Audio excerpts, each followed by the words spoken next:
मित्रों, दुख और सुख आदमी इसी के बीच में झूलते रहता है। आखिर ये दुख क्या है?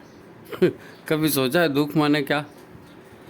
दुख एक चेतावनी है, एक वार्निंग है जो ये बताती है कि सावधान, आप विनाश की ओर बढ़ रहे हैं। फिर से कहता हूँ, दुख एक चेतावनी है जो ये बताती है कि सावधान, आप विनाश की ओर बढ़ रहे हैं। और ये ईश्वर की भाषा है। ये किसी लैंग्वेज में नहीं बताया जाता कि सावधान, आप विनाश करो। हर प्राणी को ये भाषा समझ में आती है। गाय, घोड़ा, गधा, कुत्ता, चिड़िया, सबको ये समझ में आता है कि दुख विनाश का कारण है, तो दुख से बचो, नहीं तो हम नष्ट हो जाएंगे, है नहीं? तो ये इस बात को समझना पड़ेगा। आप सोच करके देखो, आप बैठे हैं, आपको एक मच्छर काट रहा है, तो मच्छर काटने से आपका नुकसान हो सकता है। इसलिए आपके अंदर का जो मस्तिष्क है वो ये आपको बताता है कि देखो, ये मच्छर के काटने से खतरा है, ये खून चूस रहा है, तो इसको हटाओ। मस्तिष्क हाथ को आदेश देता है कि भाई ये मच्छर काट रहा है, इसको हटाओ। तो प्रकृति ने ये व्यवस्था बनाई हुई है कि विनाश को रोका जाए, विनाश को रोका जाए। ये ब्रह्मा जी का काम है, सृजन का काम है, विनाश को रोका जाए। विष्णु जी का काम है, मेंटेन किया जाए। शिव जी बेकार बदनाम होते। शिव जी को कह दिया गया कि भाई ये जो है ये विध्वंस के देवता हैं, विनाश के देवता हैं। अब बताओ, देवता कभी विनाश करेंगे जी? देवता कभी विध्वंस करेंगे? नहीं, देवता विनाश करते हैं, देवता विध्वंस करते हैं, तो किसका किसका अवांछनीयता का विनाश करते हैं, अवांछनीयता का विनाश करते हैं। जो प्रकृति का नियम है, प्रकृति जिस हिसाब से चलती है, आप सोच के देखो ना। आपको आहार चाहिए तो आप आहार लेते हो, लेकिन उसका उत्सर्जन नहीं होगा तो क्या शरीर चलेगा? मलमूत्र का विसर्जन करता है ना आदमी। अगर आपको कहीं दर्द है, कहीं तकलीफ़ है, तो ये ईश्वर की ओर से चेतावनी है कि भाई ये दर्द हो रहा है और इस दर्द से आपको निपटना है, नहीं तो शरीर बेकार हो जाएगा। बहुत देर तक आप बैठे हैं, आपको पैर में आपको झुंझुनी आ रही है या पैर में दर्द आ रहा है, तो क्यों आ रहा है? वो भीतर से सूचना है आपके लिए कि आपका रक्त प्रवाह नहीं हो रहा है, आपका ऑक्सीजन प्रवाह नहीं हो रहा है। तो ये दर्द तब तक होगा जब तक आप इसको ठीक नहीं कर लेंगे, है नहीं? तो दर्द एक अनुभूति है, एक सूचना है जो आपको ये बता रहा है कि सावधान, आप विनाश की ओर बढ़ रहे हैं। अब लोग इसकी अवहेलना कर देते हैं। अरे ठीक है, अरे ठीक है। तो जो अवहेलना कर देते हैं और समझ नहीं पाते हैं कि कारण क्या है दर्द का। दो चीज़ों से अवहेलना होती है, एक तो उपेक्षा, एक तो कारण समझ में नहीं आना। तो आज की मानवता को कारण समझ में नहीं आ रहा है कि हमारी ये दुर्दशा क्यों हो रही है, क्यों परिवार टूट रहे हैं, क्यों प्रकृति विनाश का कारण बनी हुई है, क्यों सारी तकलीफ़ें हो रही हैं, क्यों बीमारियां आ रही हैं। तो इससे जो दर्द हो रहा है, जो तकलीफ़ हो रही है, प्रकृति आपको बता रही है कि सावधान, आप गलत रास्ते पर हैं, तो आप अपना रास्ता ठीक करिए। अब जो हमको ठीक करने के लिए बोलता है, हम उसी को दुश्मन मान लेते हैं। अब महाकाल विध्वंस करेंगे, महाकाल विध्वंस करेंगे। महाकाल का काम ही है कि काल के दौरान जो भी अप्राकृतिक हुआ है, ईश्वर के नियमों के विरुद्ध हुआ है, जहाँ प्राण अननेसेसरी खर्चा हो रहा है,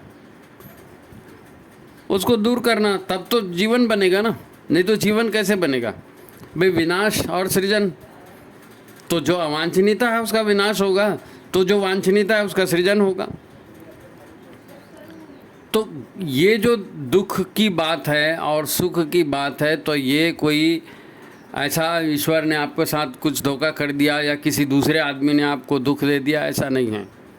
जब शरीर के बारे में, इसके बारे में सोचते हैं ना कि शरीर में दुख हो रहा है, माने क्या हो रहा है, तो देखिए, जीवन चलता है प्राण से, ठीक है। बाकी तो ये प्रकृति के 5 तत्व हैं। आत्मा तो कुछ काम करती नहीं है। आत्मा की ऊर्जा है, उसकी उपस्थिति में प्राण काम करता है, और प्राण काम करता है, इसीलिए प्रकृति सृजन कर पाती है। प्राण नहीं होगा तो प्रकृति सृजन नहीं कर पाएगी, ठीक है।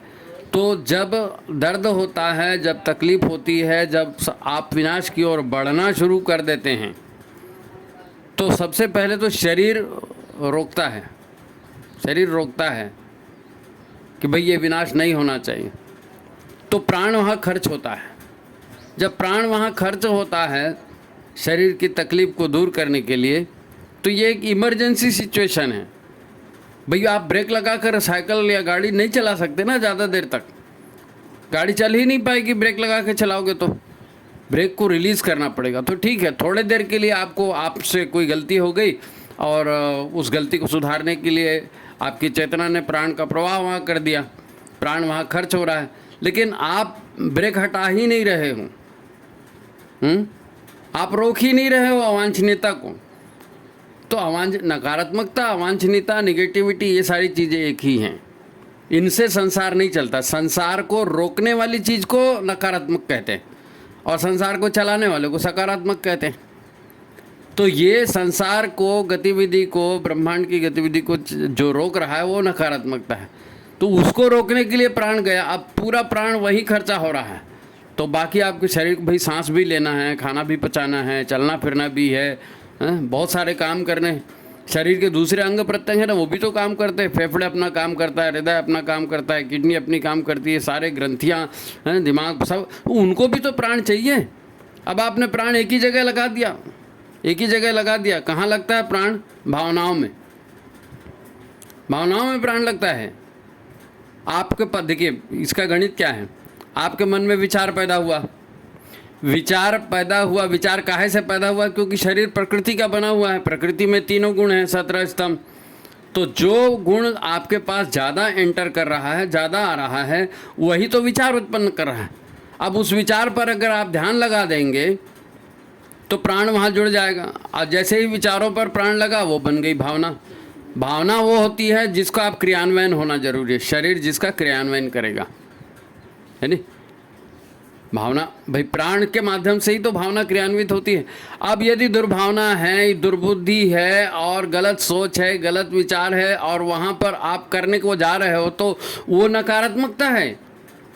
उसको रोकेगा कौन? प्राण। प्राण वही रोकेगा, नकारात्मकता को रोकेगा। और प्राण वही खर्चा होगा कि नहीं, ऐसा नहीं, ऐसा नहीं, ऐसा नहीं, ऐसा नहीं, तो सारा ध्यान उसी पर। तो फिर क्या होता है? मान लीजिए कोई गलत विचार आया, वो नहीं आना चाहिए, वो नहीं आना चाहिए ईश्वर की तरफ से, लेकिन आ रहा है और आप उसी में रस ले रहे हो बार बार, तो प्राण पूरा वहीं जा रहा है। तो क्या होगा? आपका पाचन खराब हो जाएगा, आपका उत्सर्जन खराब हो जाएगा, हैं, आपको कुछ और काम करने की इच्छा ही नहीं होगी। इसी को बीमारी कहते हैं, इसी को रोग कहते हैं कि भैया ये हो गया, हमारा पेट काम नहीं कर रहा है, ये हो गया, हमारा दिमाग काम नहीं कर रहा है, ये हो गया, हमको टेंशन हो गया। और कई लोग फिर उसको आदत बना लेते हैं कि हमारी तो तकदीर ही ऐसी है, हमारी तकदीर में यही लिखा है। तकदीर वकदीर कुछ नहीं है, आपका प्राण प्रवाह दूसरी ओर हो रहा है। आप रास्ता ठीक करो, सब ठीक होगा, रास्ता ठीक करो, सब ठीक होगा। इसीलिए विचार क्रांति अभियान है, विचारों को ठीक करना है। भाई गुरुदेव ने क्यों बताया मैं कौन हूँ? इसीलिए बताया कि आपको समझना है। भाई एकाएक कोई किसी के दुख दर्द कैसे दूर कर सकेगा? भगवान भी आएगा, दुख दर्द दूर नहीं कर सकेगा, क्योंकि जो अभी हो रहा है ये फल है, इसका कारण दूसरा है। कारण नहीं दिख रहा है, कार्य दिख रहा है। कारण है इसीलिए कार्य हो रहा है, दुख इसीलिए है कि उसका कारण है, तो उस कारण को दूर करना है। अब वो समझ में नहीं आ रहा है, तो समझ में नहीं आ रहा है इसलिए सद्बुद्धि दिया गया आपको, क्योंकि दुर्बुद्धि जो है वो समझाती नहीं है। दुर्बुद्धि आपको दूसरे तरफ ढकेलती है, विनाश की ओर ढकेलती है, दर्द की ओर ढकेलती है ना, इसलिए सद्बुद्धि आपको दिया गया। तो इन चीज़ों को समझना है, दुख तकलीफ कैसे दूर होंगे। गुरुदेव जब कहता है कि मैं उल्टे को उलट कर सीधा कर दूंगा, तो ये उल्टे को उलट कर क्या? उल्टी रीति नीति है, उल्टे विचार हैं, उल्टे क्रियाकलाप हैं, उसकी वजह से दुख है, उसकी वजह से तकलीफ है, उसको रोकना है। सिंपल बात है।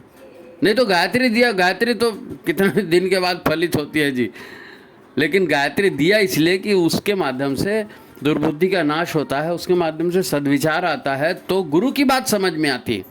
अभी तो गुरु की बात समझ में नहीं आ रही है।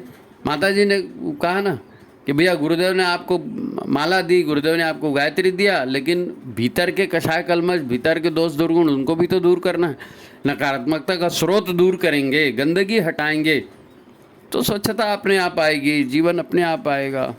ठीक है।